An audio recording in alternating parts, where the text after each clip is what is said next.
సికింద్రాబాద్లోని doctor Narayana college of hotel management లో 100% job guarantee 966365 ప్రస్తుతం మనతో పాటు ఉన్నారు ప్రముఖ అడ్వకేట్ నాగేశ్వరరావు పూజారి గారు. ఒకసారి ఆయనతో మాట్లాడి లీగల్ గా ఉన్న కొన్ని ఇష్యూస్ మీద డౌట్స్ క్లారిఫై చేసుకుందాం. నమస్తే అండి. నమస్తే మేడం. ఎలా ఉన్నారు సార్? బాగున్నా మేడం. ఫైన్. బానే ఉంటారేమో అడ్వకేట్స్ డాక్టర్స్. సార్ 2 రోజుల నుంచి 3 రోజుల నుంచి చూస్తున్నాం రేవ్ పార్టీ అని చెప్పేసి ఒకటే హల్చల్ చేస్తా ఉంది మీడియాలో న్యూస్. అసలు ఈ రేవ్ పార్టీ అనేది చేసుకోవడానికి పర్మిషన్ తీసుకోవాలా, లేకపోతే అసలు రేవ్ పార్టీ అనే దానికి పర్మిషనే ఉండదా? ఒకవేళ పొరపాటున రేవ్ పార్టీ జరిగితే అందులో కనుక పార్టిసిపేట్ చేసిన వాళ్ళకి ఎలాంటి శిక్షలు పడే అవకాశం ఉంటుంది చట్ట ప్రకారం? జనరల్ గా అందరికి తెలియని విషయం ఏంటంటే రేవ్ పార్టీ అంటే ఏదో బూత్ పార్టీ టైప్ లో లేకపోతే డ్రగ్స్ వినియోగం అనేదో ఇట్లాంటివి ఉంటాయి. జనరల్ గా రేవ్ పార్టీ అంటే ఏముంటది అంటే రహస్యంగా జరుపుకునే పార్టీని రేవ్ పార్టీ అంటారు అంతే. ఒక పార్టీని మనం రహస్యంగా చేసుకుంటాం అంటే అత్యంత సన్నిహితులతోని కొద్దిగా దూరంగా పబ్లిసిటీ లేకుండా దాన్ని అండర్ లో జరుపుకునేదాన్ని మనం general rave party under cover లో రేవ్ పార్టీ అంటాం. మరి ఆ పేరేంటి సార్ రేవ్ అనేసరికి? అసలు ఏంటి అది రేవ్ పెట్టినట్టు? ఏముండదు దాంట్లో, అది రేవ్ పార్టీ పేరు పెట్టిళ్ళు. సో దాంట్లో పాల్గొనే వాళ్ళని అసలు జనరల్ గా వాళ్ళు అందరు రేవ్ పార్టీ అంటారు కదా, దాంట్లో పాల్గొనే వాళ్ళని రేవర్ అంటారు. రేవర్ ఆ రేవ్ పార్టీలలో పాల్గొనే వ్యక్తులు రేవర్ అంటారు జనరల్ గా. సో ఈ విషయం కూడా ఎవరికి తెలియదు, రేవర్ అనే విషయం ఎవరికి తెలియదు. ఏమైనా రేవ్ పార్టీ అంటే టెక్నికల్ గా చాలా వర్షం చాలా మంది తెలియదు. ఇప్పుడు మనం పోలీసులను చూస్తాం అనుకో, మనకు ఒక రకమైన ఫియర్ వస్తుంది, దానికి ఒక పేరు ఉంది, కాపియోపోబియా అంటారు దాన్ని. అదొక పోబియా. పోలీస్ స్టేషన్ కాప్స్ చూస్తే లేకపోతే విన్నా పోలీస్ స్టేషన్ కి రమ్మన్నా ఒక రకమైన లోపల ఒక ఇన్నర్ ఫియర్ ఉంటుంది, ఒక నర్వస్ సిస్టమ్ లోకి వెళ్ళిపోతాం. అది అందరికి ఉంటుంది ప్రపంచవ్యాప్తంగా. దాన్ని కాపియోపోబియా అంటారు.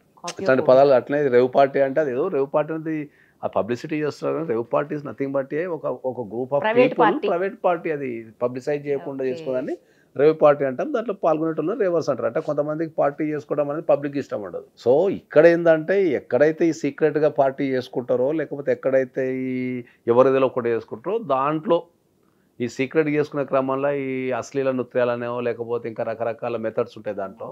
ఆ మెథడ్స్ కానీ లేకపోతే ఈ డ్రగ్స్ వినియోగం కానీ ఉండటం వల్ల ఇవి ఫేమస్ అయినాయి అంతే. రేవ్ పార్టీ అనగానే అసలు జనరల్ రూల్ ఏంటంటే రహస్యంగా చేసుకోదాన్ని రేవ్ పార్టీ అంటారు అంతే. పబ్లిసైజ్ చేయకుండా రహస్యంగా చేసుకుని రేవ్ పార్టీ అంటారు.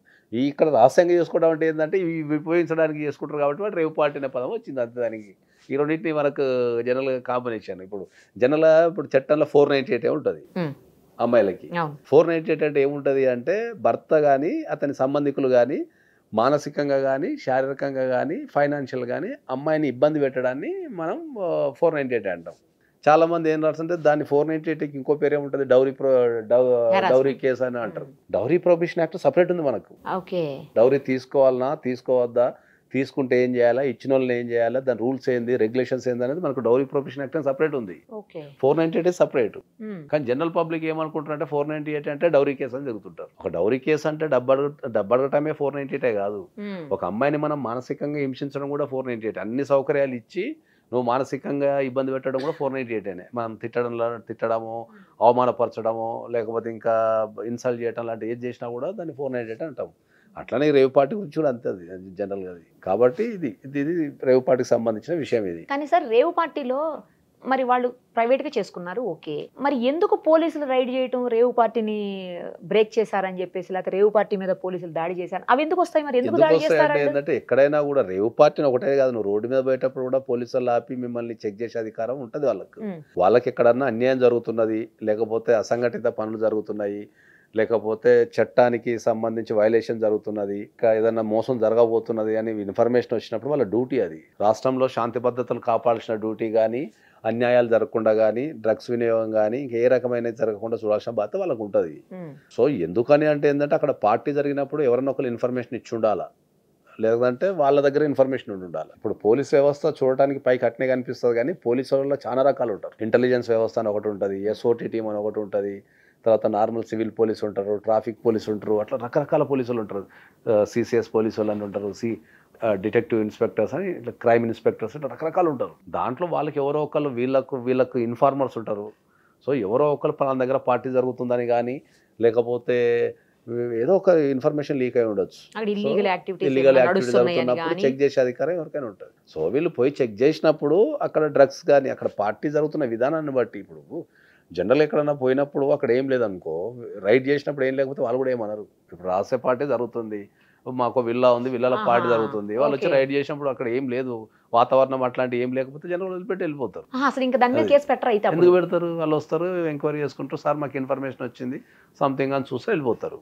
అక్కడ ఏదైనా సస్పీషియస్గా ఉండో అక్కడ ఏమన్నా అసాంఘిక కార్యక్రమాలు జరిగినప్పుడు వాళ్ళు కంపల్సరీ అదుపులోకి తీసుకొని కేసు బుక్ చేసే అధికారం వాళ్ళకి 100% ఉంటుంది. సో వాళ్ళు రైడింగ్కి వచ్చినప్పుడు అక్కడ వాళ్ళకి కన్ఫ్యూజన్ ఉండొచ్చు, అంతమంది ఒకటి దగ్గర పోగయ్యారు కాబట్టి వాళ్ళ బిహేవియర్ కావచ్చు, లేకపోతే అక్కడ ఏమైనా అసలు నృత్యాలో లేకపోతే ఏదైనా జరుగుండొచ్చు. చూడగానే అర్థమైపోద్ది కదా మనకు, ఒక వాతావరణం చూడగానే అర్థమైపోద్ది కాబట్టి దాని మీద కేసు బుక్ చేస్తారు. బ్లడ్ శాంపిల్స్ ఎప్పుడు తీస్తారు? బ్లడ్ శాంపిల్స్ అనేది మనకు NDPS యాక్ట్లో మనకు జనరల్గా ఏంటంటే ఎవరైనా డ్రగ్స్ వినియోగం చేశారా లేదనేది బ్లడ్ శాంపిల్స్ ఇస్తారు మనకు. వారి మీద ఎవరి మీద డౌట్ ఉన్నా, డ్రగ్స్ డీలర్లతో సంబంధం ఉన్నా, లేకపోతే పెడ్లర్తో సంబంధం ఉన్నా, లేకపోతే డ్రగ్స్ వినియోగం చేస్తున్న అనుమానం ఉన్నప్పుడు ఏంటంటే వాళ్ళకు ఒక నోటీస్ ఇచ్చి జనరల్గా వాళ్ళ బ్లడ్ శాంపిల్స్ తీసుకోవడం అనేది జరుగుతుంది. సో ఎవరైనా డ్రగ్స్ కనుక వినియోగిస్తే మనకు బ్లడ్లో కానీ యూరిన్లో కానీ 2 వీక్స్ వరకు కనిపించే అవకాశం ఉంటుంది. మనకు హెయిర్లో వచ్చేసి అప్ టు 30 డేస్ వరకు ఉంటుంది. 30 డేస్ వరకు అది అడ్వాన్స్డ్ అన్నట్టు. జనరల్ ఏదైనా సంఘటన జరగానే ఎక్కువ బ్లడ్ శాంపిల్స్ తీసుకుంటారు, ఈజియెస్ట్ థింగ్ కాబట్టి.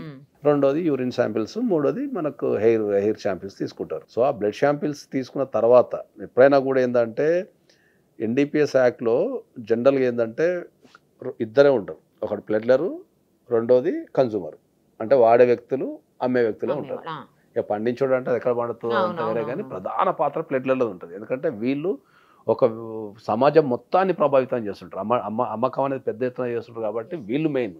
వీళ్ళని మనం కింగ్ పిన్ అని కానీ టాప్ మోస్ట్ డాన్స్ అని కానీ ఇవన్నీ మాట్లాడుతుంటారు కాబట్టి వీళ్ళు. కన్జ్యూమర్కి వచ్చారికి ఏమైందంటే ఎవరైతే డ్రగ్స్ వినియోగం చేస్తారో వాళ్ళని కన్జ్యూమర్స్ అంటాం మనం జనరల్గా. NDPS యాక్ట్లో కన్జ్యూమర్స్కి మనకి ఎవరన్నా డ్రగ్స్ వినియోగం చేసిన తర్వాత పోలీసు వాళ్ళకు డౌట్ వచ్చినప్పుడు వాళ్ళకి వాళ్ళ పేరు మీద FIR బుక్ చేసి వాళ్ళకు కంపల్సరీ నోటీస్ ఇవ్వడం జరుగుతుంది ఫర్ బ్లడ్ శాంపిల్స్ కానీ ఎనీ శాంపిల్.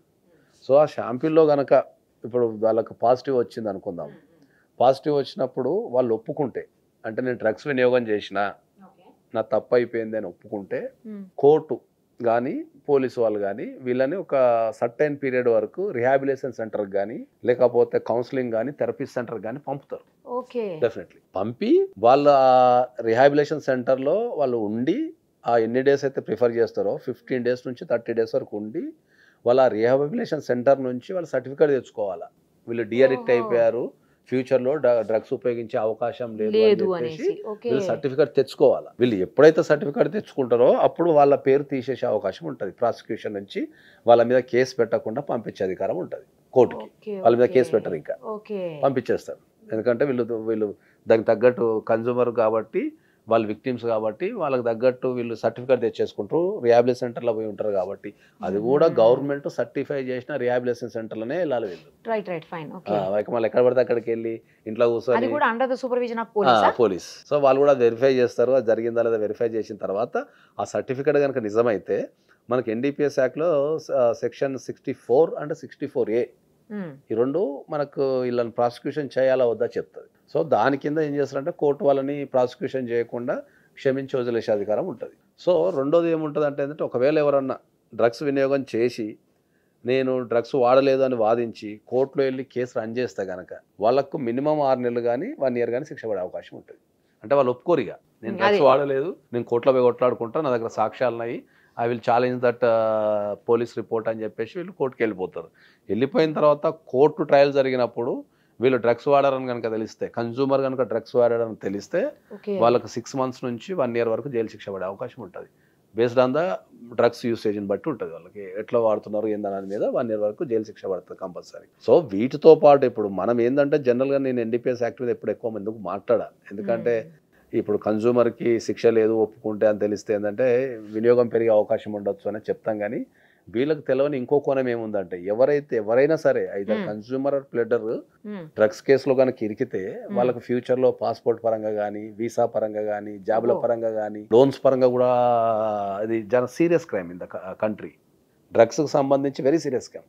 ఈ డ్రగ్స్ కేసులలో తెలిసో తెలియకో కన్జ్యూమర్స్ చాలా సఫర్ అవుతారు లైఫ్ టైం వాళ్ళు. ఇంకా ఎందుకంటే మా దగ్గర అట్లా నేను ప్రత్యక్షంగా చూసిన కేసులు ఏంటంటే పెళ్లి సంబంధాలు క్యాన్సిల్ అయిన కేసులు ఉన్నాయి, వెరిఫికేషన్లో దొరికి జాబులు రాని కేసులు ఉన్నాయి, గవర్నమెంట్ జాబులు రావు. ఒకవేళ వాడు నిజంగా ఇప్పుడు ఎంగులు ఉన్నప్పుడు వాడేస్తారు, వాడు ఏదైనా సివిల్సో లేకపోతే ఏదైనా గవర్నమెంట్ పోస్ట్లో ఏదైనా మంచి ప్రిపేర్ అవుతారు కదా, ఆ టైంలో మనకు డేటా అనేది ఏంటంటే అంత ఆన్లైన్ అయిపోయింది. ఆన్లైన్ కావడం ద్వారా ఈజీ అయిపోతుంది, ఎవరైనా క్రైమ్లు ఇరికారా లేదన్నా చాలా ఈజీ అయిపోతుంది. సో అది మనకు ఈ డ్రగ్స్ కేసు ఉంది అన్నప్పుడు ఏంటంటే మోరల్ టర్పిట్యూడ్ కింద వాళ్ళకి జాబ్స్ ఇచ్చే అవకాశం లేదు. చాలా సందర్భాలలో వీసాలు ఇచ్చే అధికారం లేదు అట్లా.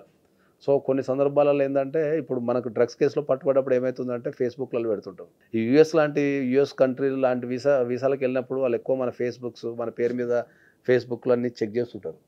దాంట్లో ఉన్న ఇన్ఫర్మేషన్ బట్టి కూడా వీసాలు రిజెక్షన్ చేస్తారు. ఫేస్బుక్ యుఎస్ కన్సులేట్ వాళ్ళు దాంట్లో ఉన్న ఇన్ఫర్మేషన్ని మనం ఎప్పుడన్నా మనం వీసాకి వెళ్ళినప్పుడు ఏంటంటే మన ఐడీలు, ఫేస్బుక్ ఐడీలు, ఇన్స్టాగ్రామ్ ఐడీలు ఇవన్నీ తీసేసుకొని దాంట్లో మనం ఎట్లా బిహేవ్ చేస్తున్నామో మన పేరు మీద ఏముందో చూసి కూడా వీసాలు రిజెక్షన్ చేస్తాం. సో మనం చాలా ఖచ్చితంగా అందరికీ ఏం చెప్తున్నామంటే ఎవరైనా సరే, యూత్ అయినా ఎవరైనా సరే, సరదాల కోసమైనా సరే, దేనికోసమైనా సరే ఎవ్వరు కూడా ఏ రకమైన డ్రగ్స్ వినియోగించొద్దని చెప్తున్నాం. అది డ్రగ్స్ వినియోగం అనేది తాత్కాలికంగా నీకు సుఖాన్ని ఇస్తుందేమో కానీ ఒక ఎంటైర్ లైఫ్ అనేది జీవితాన్ని మొత్తం ఖరాబ్ చేస్తుంది. ఒకళ్ళు మానేసిన తర్వాత కూడా చాలామంది తెలియక దీంట్లో ఇరికి జీవితాన్ని ఖరాబ్ చేసుకున్న వ్యక్తులు, వీసాలు పోయి తర్వాత పాస్పోర్ట్లు రాక రకరకాల ప్రాబ్లమ్స్ చాలా మంది ఉన్నారు. కాబట్టి మనం ఎవరిని కూడా డ్రగ్స్ కేసులలో ఇరకద్దని చెప్తాం. ఒకవేళ సార్ మీరు ఇందాక చెప్పినట్టు పొరపాటున వాళ్ళు ఒప్పేసుకొని రీహాబిలిటేషన్ సెంటర్కి వెళ్ళేసి కొంచెం నార్మల్ అయిపోయి కేసులో నుంచి బయటపడిన తర్వాత పొరపాటున రెండోసారి దొరికారనుకోండి, ఏంటి పరిస్థితి? సీరియస్ అవుతుంది కంపల్సరీ. ఏదైనా కోర్టు ఒకసారి 2 సార్లు ఇప్పుడు హ్యాబిచువల్ అఫెండర్ అంటారు వాళ్ళని. ఇంకా 1-2 సార్లు ఇప్పుడు ఫస్ట్ టైం దొంగతనం చేసినాం అనుకో, సరే ఏదో తెలియక చేసిండానో, ఆకలితో చేసిండానో, లేకపోతే ఏదో అని చెప్పి మనం జనరల్గా కొద్దిగా చట్టాన్ని పక్కన పెట్టినా ఎక్కడైనా మనం జరిగినా కూడా సర్ది చెప్పి పంపించేస్తాం. అదే పని రెండోసారి చేసినప్పుడు ఎవరైనా సీరియస్ అవుతాం మనం. ఎందుకంటే అది హ్యాబిచువల్ అటెండర్ అంటే ఏంటంటే నువ్వు కంపల్సరీ ఇంకా దాని పని మీద ఉన్నావు కాబట్టి కోర్టు శిక్ష చేసే అధికారం, court as discretionary power, court ఒక పెన్ను ఎటైనా తిప్పగలే అధికారం కోర్టుకు ఉంటుంది. అట్లా ఇప్పుడు మనకు డ్రంక్ డ్రైవ్లో కూడా ఫస్ట్ టైం పడితే ఫస్ట్ టైం పట్టుబడ్డారు అనుకో జనరల్గా ఫైన్ వేసి వదిలిపెట్టేస్తారు. రెండోసారి పట్టుబడ్డారు అనుకో హెవీ ఫైన్ వేస్తారు, కౌన్సిలింగ్ అంటారు, మూడోసారి పడితే జైలు పంపించేస్తారు. మాట ముచ్చటే ఉండదు. కొన్ని సందర్భాలలో డ్రైవింగ్ లైసెన్స్ సస్పెండ్ చేసే అధికారం ఉంటుంది, క్యాన్సిల్ చేసే అధికారం ఉంటుంది, అన్ని రకాల అధికారాలు ఉంటాయి. కాబట్టి అట్లా ఎప్పుడైనా వాళ్ళని హ్యాబిచువల్ అఫెండర్ అంటారు. Right sir, thank you sir, thank you so much. Suman టీవీలో మీ పర్సనల్ అండ్ బిజినెస్ ప్రమోషన్స్ కోసం కింది నెంబర్కి కాంటాక్ట్ చేయండి.